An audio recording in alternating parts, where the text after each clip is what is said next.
गुरु की सीख जो जीवन बदल दे। एक प्रेरक कहानी। एक राजा था जिसका नाम रामधन था। उनके जीवन में सभी सुख थे। राज्य का कामकाज भी ऐशो आराम से चल रहा था। राजा के नैतिक गुणों के कारण प्रजा भी बहुत प्रसन्न थी। और जिस राज्य में प्रजा खुश रहती है वहाँ की आर्थिक व्यवस्था भी दुरुस्त होती है। इस प्रकार हर क्षेत्र में राज्य का काम अच्छा चल रहा था। इतने सुखों के बाद भी राजा दुखी था क्योंकि उसकी कोई संतान नहीं थी। यह गम राजा को अंदर ही अंदर यूं हमेशा सताता रहता था। प्रजा को भी इस बात का बहुत दुख था। वर्षों के बाद राजा की यह मुराद पूरी हुई और उसे एक पुत्र की प्राप्ति हुई। पूरे नगर में कई दिनों तक जश्न मना। नागरिकों को राजमहल में दावत दी गई। राजा की इस खुशी में प्रजा भी झूम रही थी। समय बीतता जा रहा था। राजकुमार का नाम नंदन सिंह रखा गया। काफी पूजा पाठ एवं बड़ी इंतजार के बाद राजा को संतान प्राप्त हुई थी। इसीलिए उसे बड़े लाड़ प्यार से रखा जाता था। लेकिन अति किसी बात की अच्छी नहीं होती। अधिक लाड़ ने नंदन सिंह को बहुत बिगाड़ दिया था।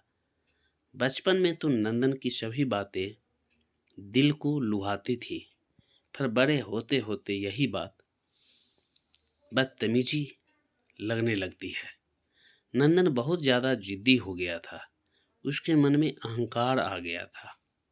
वो चाहता था कि प्रजा सदैव उसकी जय जयकार करे, उसकी प्रशंसा करे।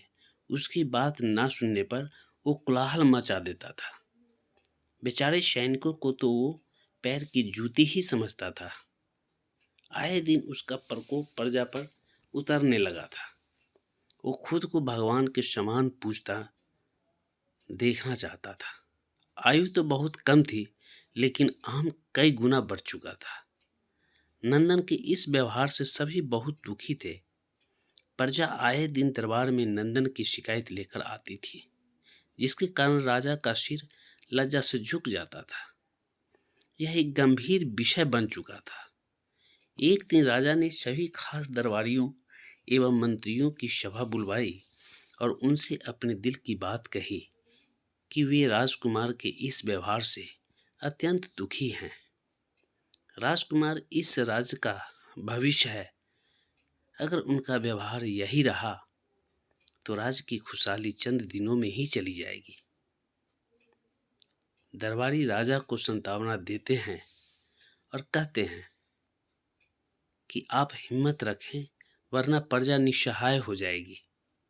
मंत्री ने सुझाव दिया कि राजकुमार को एक उचित मार्गदर्शन एवं सामान्य जीवन के अनुभव की जरूरत है। आप उन्हें गुरु राधा गुप्त के आश्रम भेज दीजिए। सुना है वहां से जानवर भी इंसान बनकर निकलता है। यह बात राजा को पसंद आई और उसने नंदन को गुरुजी के आश्रम भेजा। अगले दिन राजा अपने पुत्र के साथ गुरुजी के आश्रम पहुंचे। राजा ने गुरु राधा गुप्त के साथ अकेले में बात की और नंदन के विषय में सारी बातें कही। गुरुजी ने राजा को आश्वस्त किया कि वे जब अपने पुत्र से मिलेंगे तब उन्हें गर्व महसूस होगा। गुरुजी के ऐसे शब्द सुनकर राजा को शांति महसूस हुई और वे सहर्ष अपने पुत्र को आश्रम में छोड़कर राजमहल लौट गए। अगले दिन सुबह गुरु के खास चेले द्वारा नंदन को भिक्षा मांगकर खाने को कहा गया, जिसे सुनकर नंदन ने साफ इनकार कर दिया। चेले ने उसे कह दिया कि अगर पेट भरना है तो भिक्षा मांगनी होगी और भिक्षा का समय शाम तक ही है, अन्यथा भूखा रहना पड़ेगा। नंदन ने अपनी अकड़ में चेले की बात नहीं मानी और शाम होते होते उसे भूख लगने लगी, लेकिन उसे खाने को नहीं मिला। दूसरे दिन उसने भिक्षा मांगना शुरू किया। शुरुआत में उसके बोल के कारण उसे कोई भिक्षा नहीं देता था, लेकिन गुरुकुल में सभी के साथ बैठने पर उसे आधा पेट भोजन मिल जाता था। धीरे धीरे उसे मीठे बोल का महत्व समझ आने लगा और करीब 1 महीने बाद नंदन को भरपेट भोजन मिला, जिसके बाद उसके व्यवहार में बहुत से परिवर्तन आए। इसी तरह गुरुकुल के सभी नियमों ने राजकुमार में बहुत से परिवर्तन किए, जिसे राधा गुप्त जी भी समझ रहे थे। एक दिन राधा गुप्त जी ने नंदन को अपने साथ सुबह सवेरे सैर पर चलने को कहा। दोनों सैर पर निकल गए। रास्ते भर बहुत बातें की।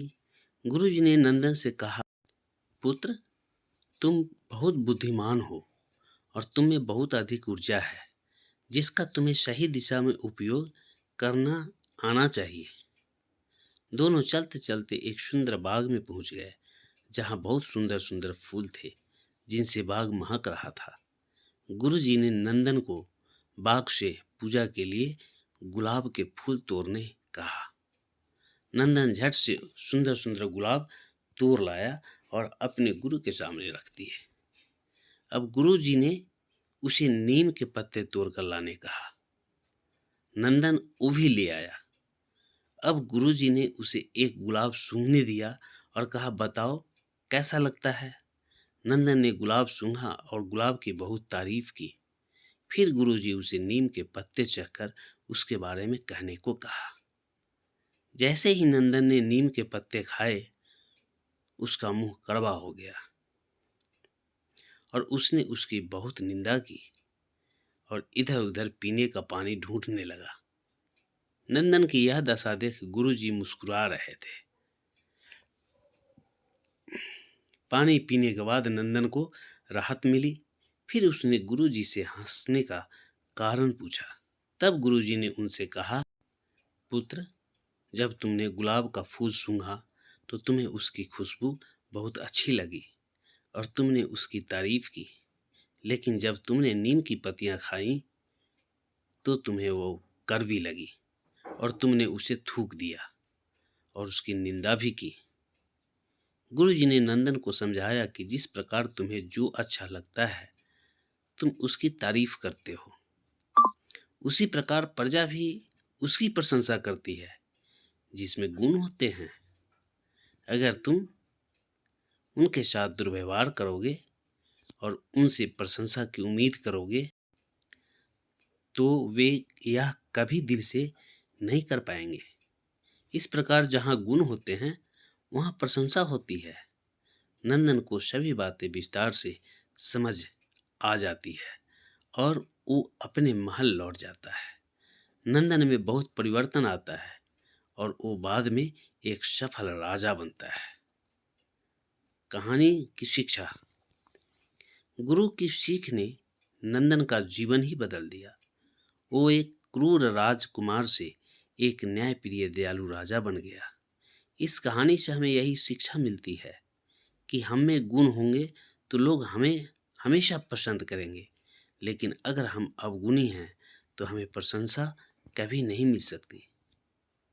दोस्तों, अगर हमारे वीडियो की कहानी आप सभी को अच्छा लगता है तो please KS story video channel को सब्सक्राइब लाइक ज़रूर करें, वीडियो शेयर भी करें और हाँ, आप हमें अपना बेस्ट सुझाव कमेंट के द्वारा ज़रूर दें।